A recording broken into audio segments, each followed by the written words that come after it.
Belarez eusaina gogoan dut, kandela oker bat, argi dardertia. Eta mona, beti atea begiratzen, hizketan hasi aurretik. Kanpoan elurrak bideak estaltzen zituen, ukuiluan behiek geldi arnasten zuten. Amona aulki izar batean eseri, eskusainak, esnea eta kea. Hitz bat esaten zidan, gero beste bat, eta nik isilka errepikatzen nituen. Eskolan hitzaiek ez ziren existitzen, herriko plazan ere ez. Baina herrizko ormen artean, Abere lokartuen ondoan, bizirik jarraitzen zuten.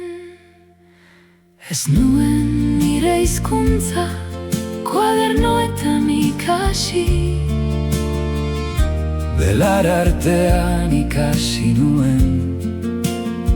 Kandela dardarti baten eta urrutikoa talden joaren artean, Hitzak hau pasatzen ziren. Haizetik babesten, bentsingar bat bezala, eta jakin gabe guaino zarragoa zen. zerbait gordetzen genuen. Aitak paperak belarraren azpian gordetzen zituen. Banekien bakarrik Leioa begiratzen zuela atera aurretik. igandean, elizaren aurrean, Hizketak aurpegi aldatzen zuen. baina gau ez, Atea isten zenean, hitzarrak maira itzultzen ziren.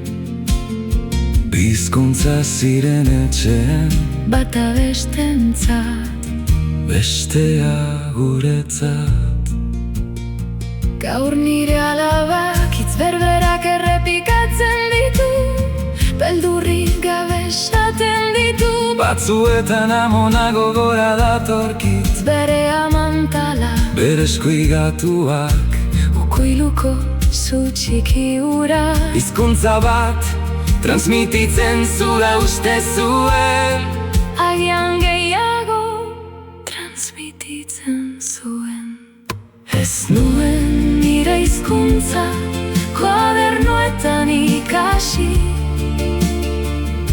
belar artean ikasi nuen. Kandela itzali da, Hautsak isildu dira, baina hitzek beren.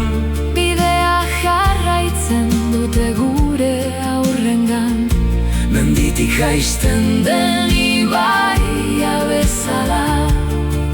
Inori baimenik eskatu gabe, Aberria ez da lurra bakarrik, gure hitzak dira. kandela itzalira, Belarra hauts bihurtu da, baina hitzak gelditu dira. eta hitz horiek gure Aberria dira. eta gaur gauean ere